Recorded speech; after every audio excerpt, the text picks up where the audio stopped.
என் நண்பர் வெளிநாடு சென்றிருந்த போது ஒரு ரெஸ்டாரண்டில் நண்பருடன் காஃபி அருந்தி கொண்டிருந்தார். அப்போது ஒரு பெண் கவுண்டரில் பணம் செலுத்தும் போது 5 காஃபி 2 சஸ்பெண்டட் என்று கூறினார். அடுத்து வந்த இளைஞரோ 10 காஃபி 5 சஸ்பெண்டட் என்று கூறிவிட்டு 10 காஃபிக்கு பணம் செலுத்திவிட்டு 5 காஃபியை மட்டும் வாங்கி கொண்டார். பின்னால் வந்தவர் 5 மீல்ஸ் 2 சஸ்பெண்டட் என்று கூறிவிட்டு 3 உணவு பொட்டலங்களை மட்டுமே வாங்கிச் சென்றார். என் நண்பருக்கு ஒன்றுமே புரியவில்லை. என்ன இது என்று கேட்டார். பொறுங்கள் என்றார் அவருடைய நண்பர்.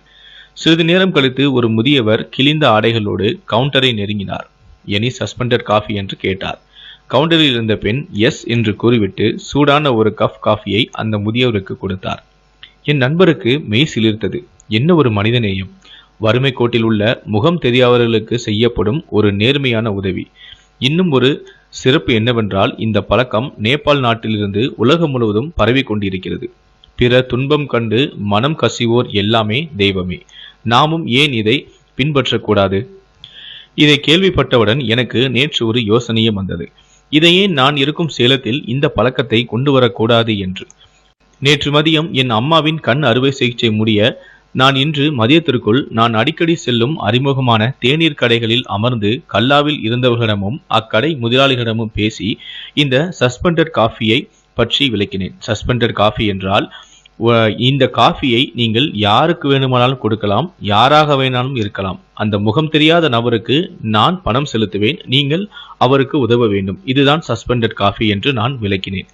இந்த பதிவின் சாராம்சத்தை அப்படியே காட்டி வெளிநாடுகளில் இது போல காஃபி ஷாப்புகளில் காஃபியோ தேநீரோ உணவோ அருந்துபவர்கள் தான் 2 காஃபி வாங்கினால் 5 காஃபிக்கான காசை கொடுத்து அந்த சஸ்பெண்ட் என்ற 3 காஃபிகளை எளிய மக்களுக்கு காஃபியாகவோ தேநீராகவோ கை நீட்டுபவர்களுக்கு கொடுக்கும் வழக்கம் இருப்பதை எடுத்துச் சொன்னேன். மிக பொறுமையாக கேட்டு என்னை மனதார பாராட்டினார். அவர்கள் என் காசை ஏமாற்ற மாட்டார்கள் என்ற நம்பிக்கை எனக்கு இருந்தது. நேற்று முதல் 5 கடைகளில் 6 தேநீர் அருந்தி 15 தேநீருக்கான காசை கொடுத்தேன்.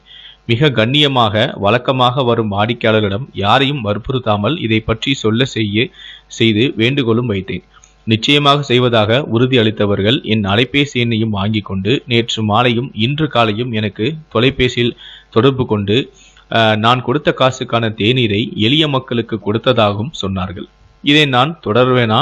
நாளை எனக்கு ஒரு பிரச்சனை என்றால் இதை மறந்து என் கவலையில் மூழ்கி மறந்து விடுவேனோ என்பது எனக்கு தெரியாது.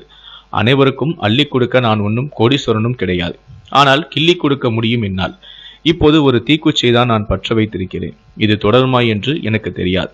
இன்னொரு விஷயம், நான் பிறந்து வளர்ந்த சேலம் செவ்வாய்ப்பேட்டை பகுதியில் நிறைய வெள்ளி நகை கடைகள், தங்க அடகு கடைகள், ஆசாரி பட்டறைகள், வெள்ளியின் தரம் பார்த்து சான்றிதழ் கொடுக்கக்கூடிய ரிஃபைனரிகள் என நிறைய இருக்கின்றன. அங்கு பல வருடங்களாகவே நிறைய கடைகளில் மதியம் சரியாக 12 மணிக்கு கடைகளில் நுழையும் இடத்தில் ஒரு ஓரமாக மதிய உணவு பொட்டலங்கள் வைக்கப்பட்டும் இருக்கும். ஒவ்வொரு கடையின் முதலாளியின் பண வசதிக்கு ஏற்ப உணவு பொட்டலங்களின் எண்ணிக்கையும் இருக்கும். யார் வேண்டுமானாலும் யாரிடமும் கையேந்தாமல் இதை எடுத்துச் செல்லலாம். ஒரு கடையில் தீர்ந்தால் இன்னொரு கடையில் நிச்சயமாக உணவும் இருக்கும்.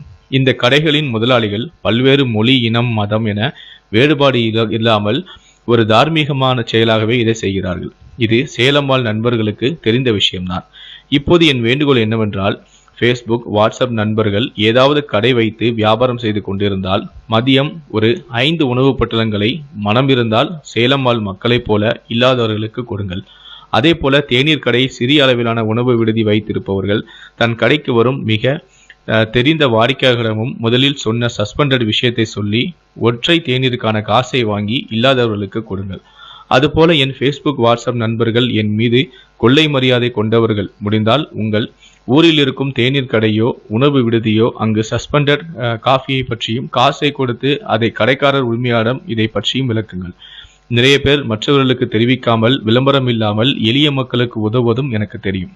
இந்த விஷயங்கள் பற்றி நான் நேரில் பார்க்கும் நண்பர்களிடம் எதுவுமே பேசுவதில்லை. காரணம், அவர்களால் தவிர்க்க இயலாமல் இதை ஏதோ காரணத்திற்காக செய்ய முடியாமல் போனால் நாளை என் முகம் பார்க்க தயங்குவார்கள் என்பதால் இங்கு ஃபேஸ்புக்கில் நான் முகம் பார்க்காத பலரிடம் ஒரு வேண்டுகோளாக இதை கேட்கின்றேன். ஆயிரக்கணக்கான ரூபாய்களையோ 100 ரூபாயோ ஒரு கோப்பை தேநீருக்கான 8 ரூபாயோ அது அவரவர் வசதியை பொறுத்தது. மனம் இருந்தால் மார்க்கம் உண்டு என்பது பெரியோரின் வாக்கு. எதையோ வெளிநாடுகளை பார்த்து காஃபி அடிக்கின்றோம், இதையும் அடிக்கலாமே.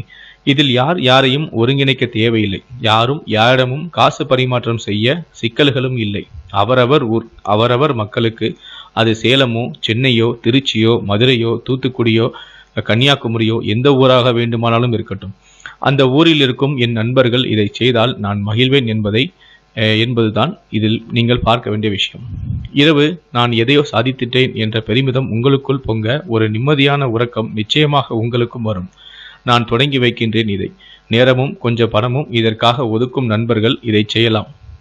இதை ஷேர் செய்யுங்கள். நாம் செய்யவில்லை என்றாலும் மற்றவர்கள் செய்யட்டுமே. நீங்கள் ஒரு தூண்டுகோலாக இருந்தால் அந்த நன்மை உங்களுக்கு தானே. உங்களாலும் முடியும். முடிந்தால் செய்யுங்கள், இல்லாவிட்டாலும் இதை ஷேர் பண்ணுங்கள்.